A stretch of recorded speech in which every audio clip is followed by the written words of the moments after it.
আসসালামু আলাইকুম। আল্লাহর অশেষ রহমতে আমরা সবাই ভালো আছি। আমার ছেলেটা একটু অসুস্থ।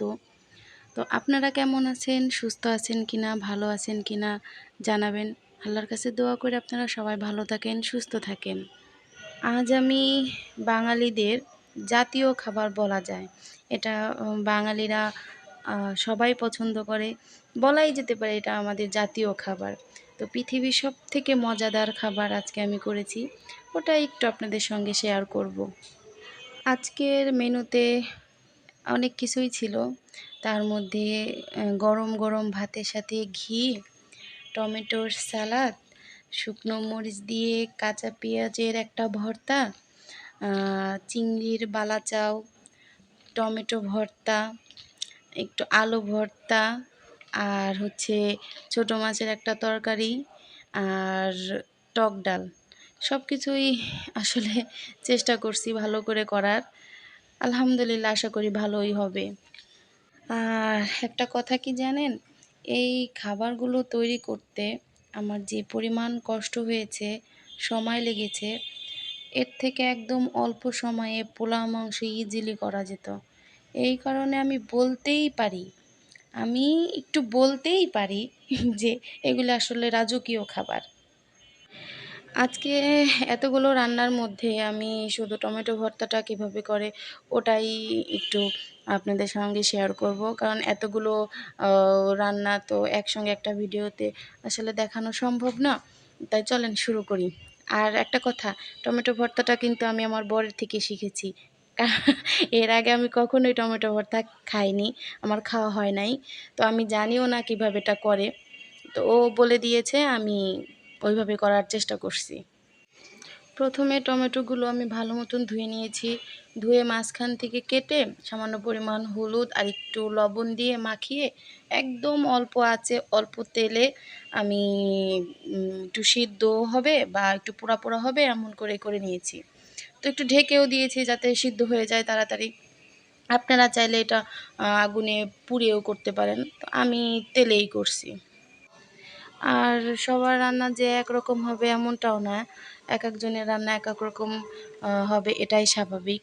আমার টমেটোটা পুড়িয়ে ভর্তা করার থেকে আমার তেলে এভাবে করা সহজ মনে হয়, এর জন্য আমি এভাবেই করি। এখন টমেটোগুলো ভালো মতন সিদ্ধ হয়ে গেছে আর স্মোকি একটা ফ্লেভার আসছে। তো এখন আমি তুলে নেব। তুলে উপরের যেই খোসাটা আছে এটা আমি ফেলে দিব। আর ঠান্ডা হলে একদম হাত দিয়ে সুন্দর মতন এটা ম্যাশ করে নিব। এরপর আমি আবার সামান্য একটু তেল দিয়ে দিব। সবসময় তেলটা সরিষার তেল হলেই ভালো হয়, যেহেতু ভর্তা সরিষার তেলেই ভালো লাগে। তো তেলের মধ্যে আমি একটু কাঁচা পেঁয়াজ আর একটু রসুন দিয়ে নিব। আর পেঁয়াজ রসুনটা একদম হালকা বাদামি কালার করে করে নেব। পেঁয়াজ রসুনটা বাদামি কালার হয়ে গেলে এটা আমি কড়াই থেকে তুলে নিয়ে তারপর আমি হাত দিয়ে এটাকে ভালো মতন যত যতটুকু সম্ভব এটাকে একদম ডলে নেওয়া যায় ওইভাবে করে নিব। আর অবশ্যই এর মধ্যে একটু শুকনো মরিচ আর কি তেলের মধ্যে ভেজে গুঁড়ি করে নেবেন, তাহলে ফ্লেভার এবং টেস্ট দুটোই ভালো আসবে। তারপর আমি আবার যেই টমেটোটা আমি একদম ম্যাশ করে রেখেছিলাম, টমেটোর মধ্যে আবার যেই পেঁয়াজ রসুন আর শুকনো মরিচ আমি মাখিয়ে রেখেছিলাম একসঙ্গে আবার সবগুলো উপকরণ মাখিয়ে নেব।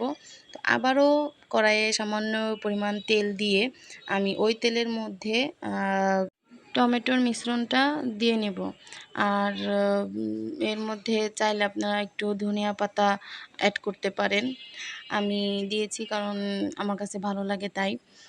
আর সামান্য পরিমাণ লবণ দিয়েছি। আসলে হয়তোবা এটা আমার দেখানো হয় নাই। আর যদি আপনারা ঝাল বেশি পছন্দ করেন তো একটু কাঁচামরিচ দিয়ে দিতে পারেন। আমি ২-৩টা কাঁচামরিচ দিয়েছি। এখন আমি একদম সামান্য পরিমাণের চিনি দিয়ে দিব। এটা আপনারা চাইলে দিতেও পারেন, নাও পারেন। তো দিলে আসলে ভালো লাগে। সহজভাবেই তৈরি করা যায় আসলে টমেটো ভর্তা। আর যেহেতু টমেটো ভর্তাটা করার জন্য আমাকে শুকনো মরিচ কিছুটা পরিমাণ ভেজে নিতে হয়েছে। তো ওইখান থেকে কিছু মরিচ আমি কাঁচা পেঁয়াজের সঙ্গে একটু লবণ দিয়ে সরিষার তেল দিয়ে মাখিয়ে নিয়েছি। তো এটা কিন্তু গরম ভাতের সাথে, গরম খিচুড়ির সাথে খুবই মজার। প্রত্যেকটা রান্না আমার আলাদা আলাদাভাবে ইউটিউব চ্যানেলে দেয়া থাকবে, আপনারা একটু দেখে নেবেন। তো আজকে এই পর্যন্তই। আল্লাহ হাফেজ।